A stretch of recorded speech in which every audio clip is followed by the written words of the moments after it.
Welcome to the Deep Dive, where we take the densest research and, well, we distill it down to the essential, surprising nuggets of knowledge. We give you that shortcut to being well-informed.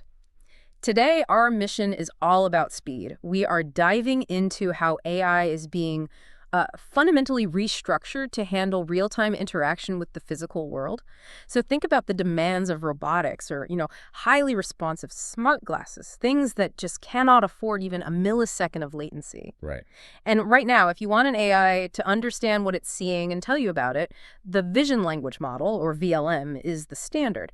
But they have this massive fundamental flaw when it comes to speed. And that flaw is tied directly to how they generate their output. Yeah. Traditional VLMs, even the really powerful ones, use what's called autoregressive generation. Okay. They generate the response, the caption, the answer, one token at a time. It's almost like watching someone type out a sentence letter by letter.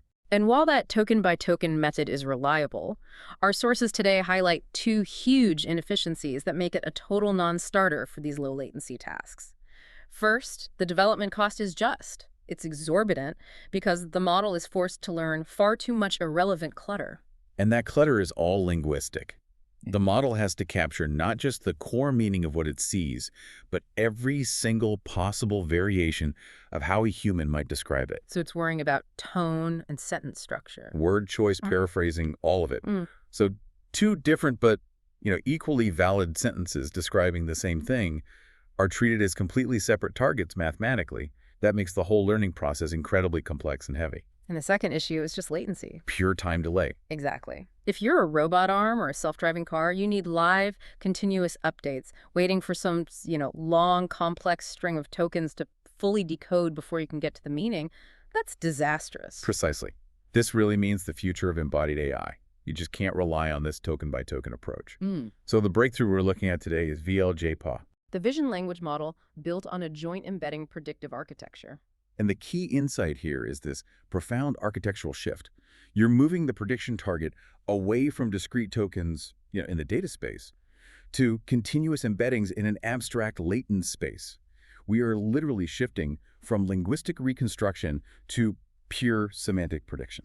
So that's our deep dive today. We're going to unpack exactly how VL-JEPA uses this latent space prediction to deliver stronger performance with dramatically fewer parameters. And this is a big one, how this architecture natively enables these groundbreaking efficiency gains for live video through a really brilliant technique called selective decoding. Okay, let's really unpack this semantic shift. We're moving from predicting, a sequence of words to predicting this abstract mathematical vector, a continuous embedding. So for the person listening, why is predicting that abstract vector so much cheaper and surprisingly more effective? It's all about abstraction and simplification. The GPA difference, the Joint Embedding Predictive Architecture, means the model only tries to predict the abstract representation of the text. The core idea. The core idea. You could call it the target semantic vector. It completely gives up on trying to recreate the raw physical text perfectly. And by operating in this purified abstract semantic space, the model just focuses on the essential task-relevant meaning. Let's break down the mechanics here because the architecture it's decoupled, which is pretty unusual. It's built on 4 key functional components. That's right. So first you have the vision encoder. This processes the visual input, a picture, a video frame, and it maps it into a dense visual embedding. It's basically distilling the visual scene into a vector of numbers. Got it. Second, and this is really the crucial component for the output side, is the text encoder. This is a small dedicated encoder. It takes the target text, the ground truth answer, and it maps that into the continuous latent space. It generates the pure target semantic vector. So we have the visual info condensed, and we have the target meaning condensed. Where does the actual prediction happen? That's component number 3, the predictor. This part, which uses these powerful transformer layers, is the core engine.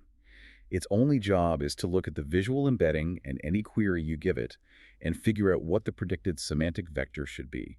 It learns that mapping from image to meaning. And the fourth component is really the key to the speed, the text decoder. Exactly.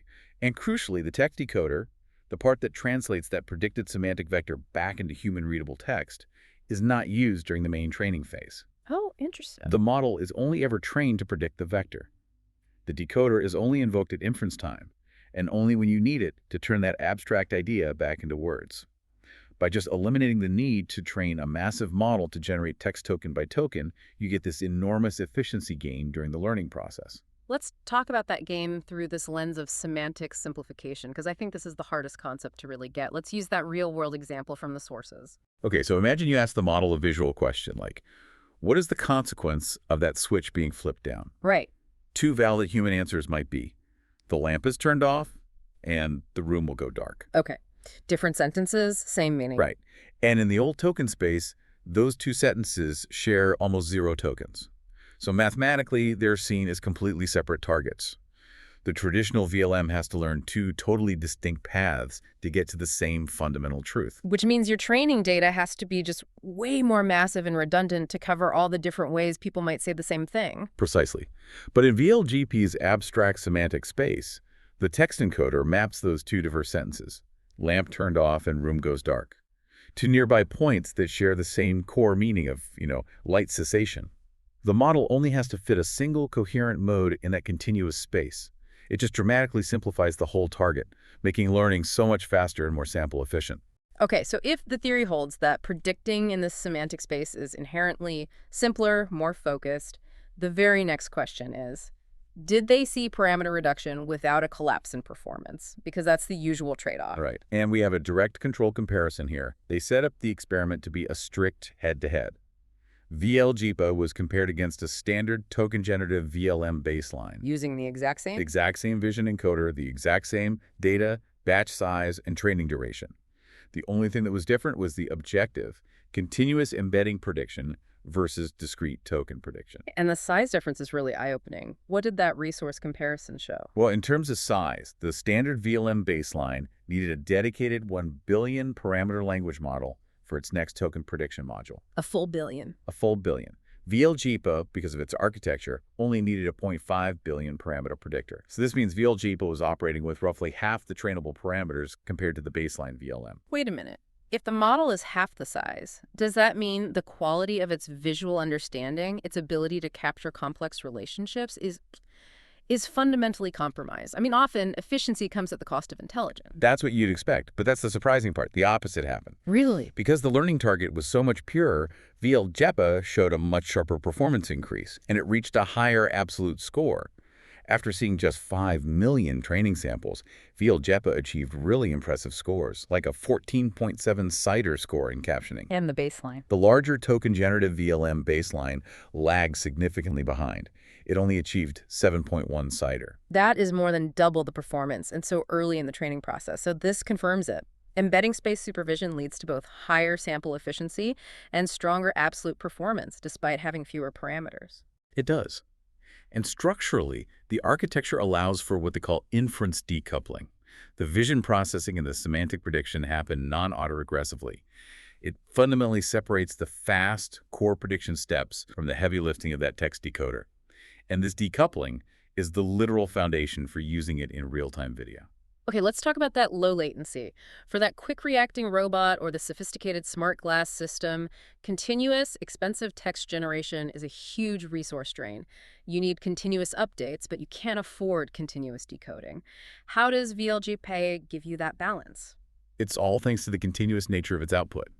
Since VL-JEPA predicts the semantic answer non-autoregressively, it provides a continuous semantic stream of predicted vectors in real time. Regardless of whether you translate it to text or not. Exactly. You can think of it as this constant digital nervous system that's just monitoring the visual input. So you have this continuous feed of pure semantic meaning. How do we turn that into actionable text-based insights without just wasting computation? This is where selective decoding becomes the killer feature. So imagine a robot working in a messy kitchen.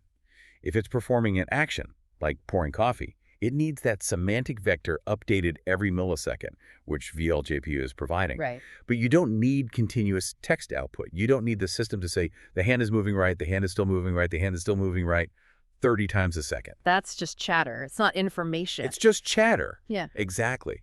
So the system monitors this continuous semantic stream, and when that abstract semantic vector stays stable, we know the robot is still performing the same action.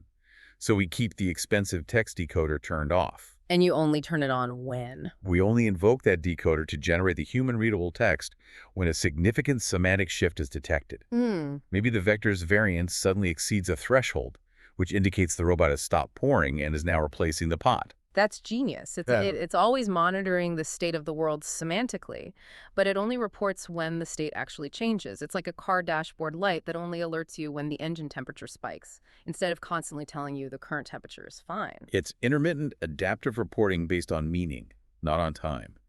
And the results are astounding when they tested it on these high-action video datasets like EGO-X of 4D. This selective decoding strategy reduced the number of decoding operations by approximately 2.85 times. 2.85 times fewer calculations just by being smarter about when to generate text? That's right. It means selective decoding running at a fraction of the speed, say 0.35 times per second, matched the output quality of a uniform system that was running 3 times faster. That is a massive efficiency jump for any device that has to stream and interpret video. What's really fascinating here is that this isn't just some efficiency hack for video streaming.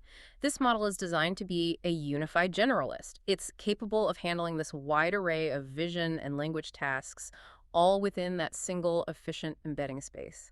That's the beauty of working in a pure semantic space. It kind of abstracts away the differences between tasks.